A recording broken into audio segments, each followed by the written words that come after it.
Hey my friends, today we are talking about the AnyTone 878PLUS. I'm going to give you my review.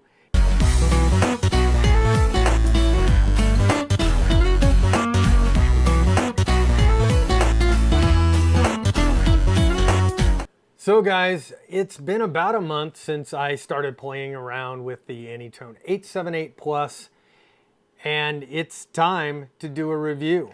But before we get going here, I want you to hit the subscribe, the little bell notification next to it, hit the like button because that really all does help me here on YouTube. And consider checking out my Patreon or the PayPal page and, you know, dropping me $1 or $2. With that, let's get going here. This is the AnyTone 878PLUS. It's a dual band DMR analog radio with Bluetooth, APRS, a color screen, and an actual VFO that works. Most of the front panel and side panel buttons are user configurable inside of the software, or for that matter, in the radio itself. Most of these configurations do have a programming from the factory, but you can easily change them. Other side of the radio has a standard Kenwood mic plug that'll fit the BridgeCom external mic plus others. That jack is also used for programming the radio using your PC. Starting off on the small knob, that is the volume and on-off knob. Now you can't really see the green, but it does light up a nice green, giving you an indication of your volume control. The next one is your channel selector. When you're in either VFO or memory modes, that'll flip the frequency for you. Okay, in the DMR mode, when you want to access a large contact list or a large group of talk groups, you can use the list function there on the main menu and scroll through this enormous list of talk groups that you could go to. That could be DMR Mark, Brandmeister, or whatever you happen to be using. Now this may be nitpicky, but when using a list like this, I would like to be able to hit the select button and then hit the number key corresponding to that talk group and be able to access it. Can't do that here. You have to use the scroll key. Now the radio comes factory programmed for some of these side functions, and the top button on the under the PTT is giving me my battery life, and the bottom button is opening up the squelch so you can monitor for weak stations on analog.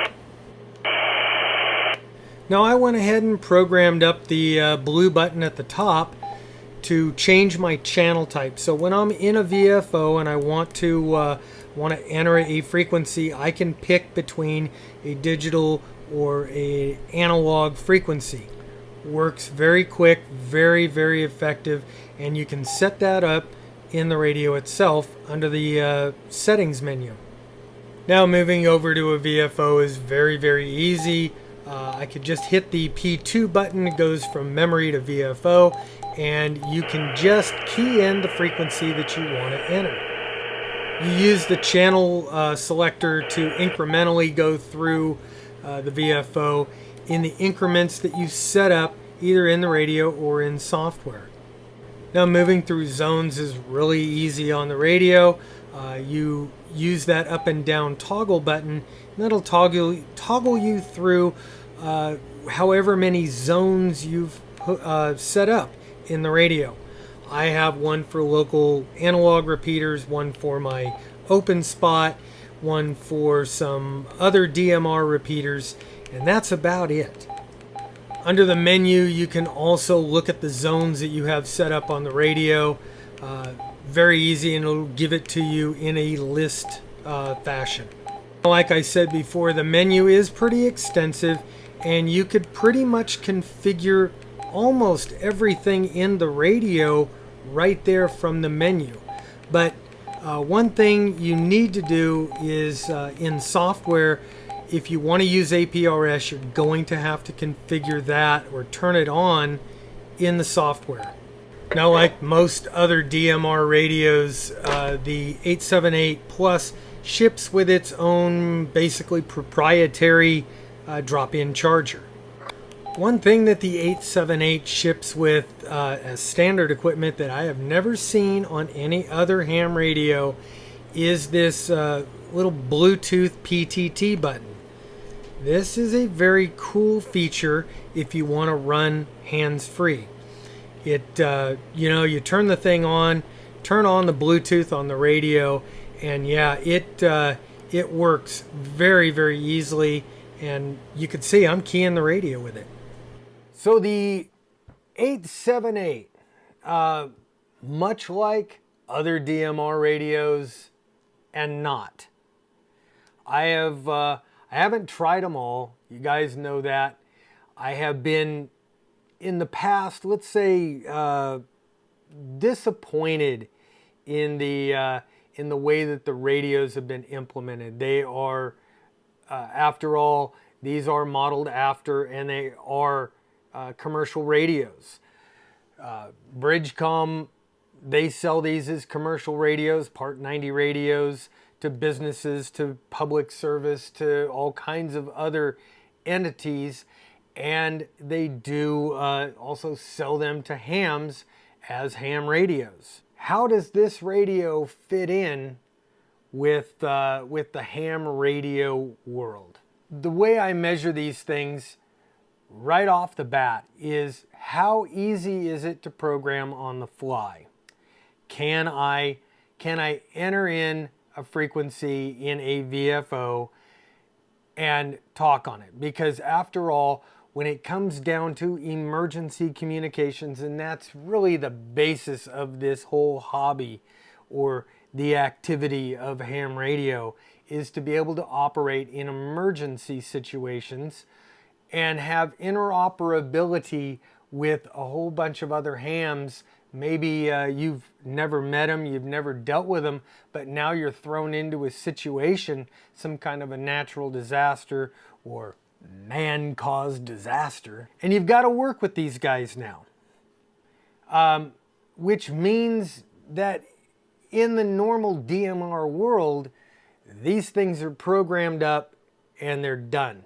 You need a computer with the proper software or radio-specific software to program this, or else it becomes, basically a brick.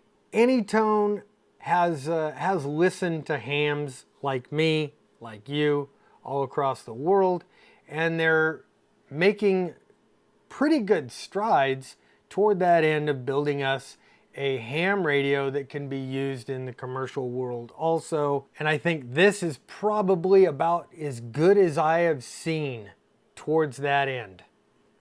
Now, I am able to program this thing from a VFO on the radio. I can program in a frequency. I could decide whether it's analog or digital and use it just like that. Programming in repeaters, in analog repeaters on this with PL tones, it is possible. It is a convoluted mess still. It is a hot mess, but it is a huge step forward from some of the older DMR radios that I have tried, where it was just like almost impossible to use the keypad to do anything other than flip a channel. My second criteria for these is, how do they sound on analog? Well, what kind of audio reports do I get back from my friends on the local repeaters? And I gotta say, this thing has been top notch. I have gotten back nothing but great audio reports from my friends on analog repeaters.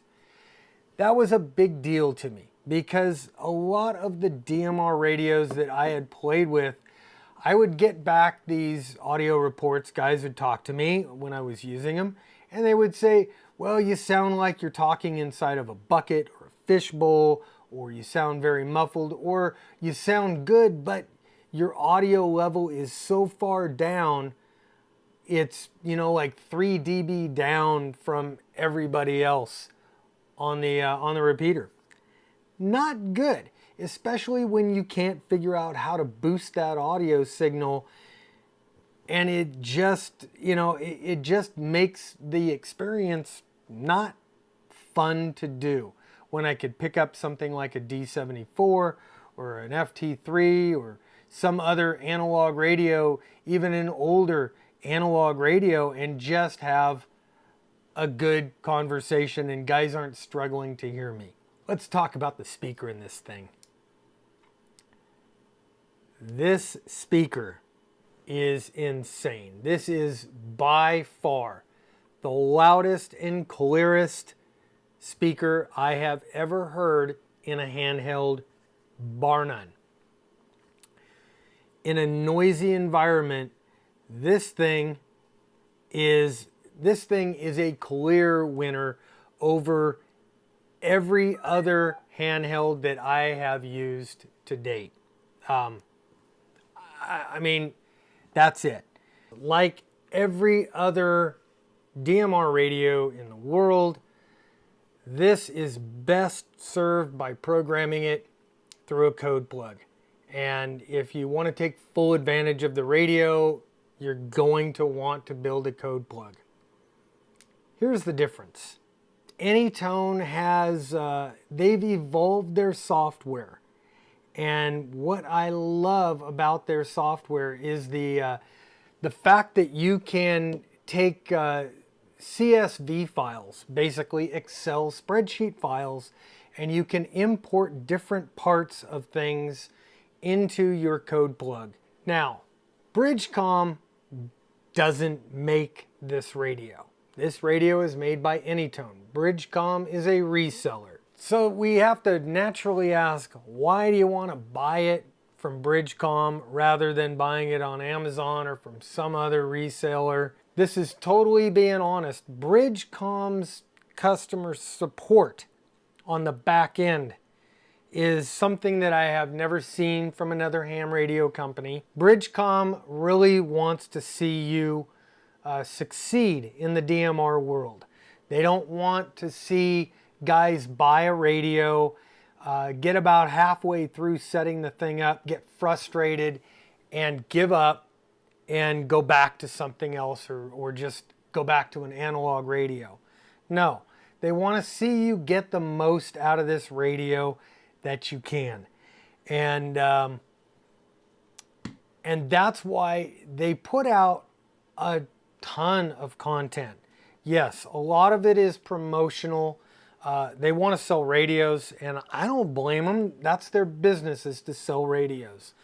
But on that back end, they are pushing out so much content, so much how-to content, little video snippets, articles on how to set up the APRS, articles on how to program in from the front panel, all kinds of stuff, the little things that the manual probably doesn't explain well enough, or that we're just not looking for, but then we start looking for those answers. And BridgeCom really puts that effort forth, and they do a hell of a good job doing that.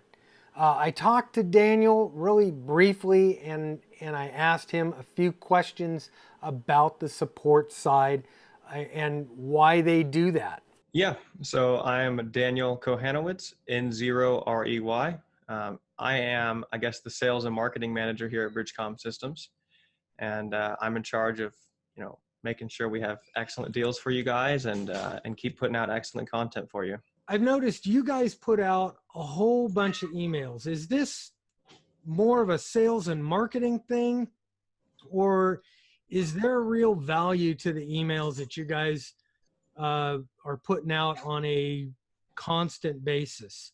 Is there real value to the to us, the end user? Yeah, absolutely. So all the emails we're sending out, guides and tutorials out on a daily basis, and all of these guides and tutorials are actually the ideas are from user submitted questions. So this is like previous customers, um, other people, users, and their problems that our customer base is having. That we're like, we have these expertise. We can go ahead and just solve this for you, and then just give you guys that real value. And so that way you know how to use DMR better, you know how to operate your radios better. I mean, DMR is a complicated, it's more complicated than standard analog radios, and we understand that. So we want to give you guys that real value so that you guys are just better end users. You can use the technology better and just have more fun and more success. One more question. So why buy from you guys if I could buy the same radio from Amazon or eBay or some other vendor? Why buy from you as opposed to one of these other vendors? Yeah, so mainly for the reasons I just stated.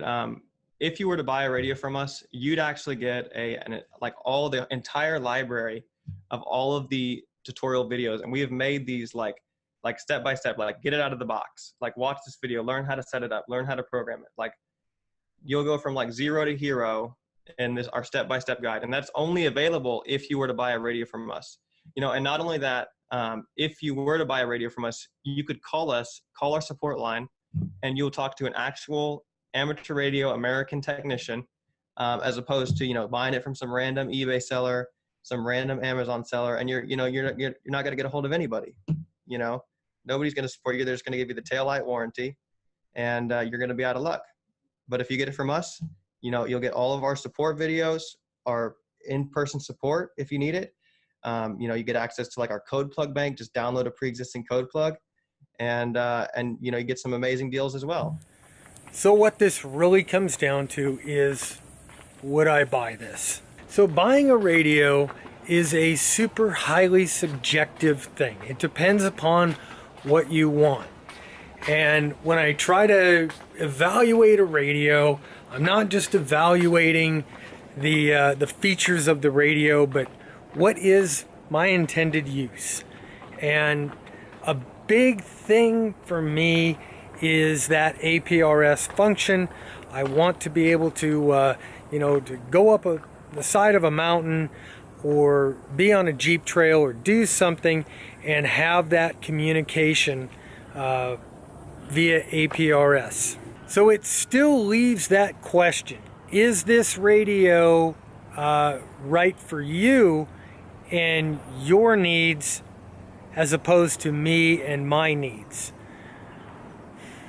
I am still going to say I am a fan of the Kenwood, of the Yaesu, and that is the simple fact of the full featured APRS. If this had full featured APRS on it, I would make this a daily driver at half the price. Now, considering that it's half the price of the other two, does that sway your decision? It would definitely sway mine on an everyday radio if I didn't really want that APRS function. I don't know. Can't make your decision for you. Don't want to make your decision for you, but I want to give you just enough information that I'm not going to bore you, and enough information that you can make your decision whether this is the right radio for you. We're off to the next subject. I'm Bob, K6UDA, and I'm out of here. 7-3.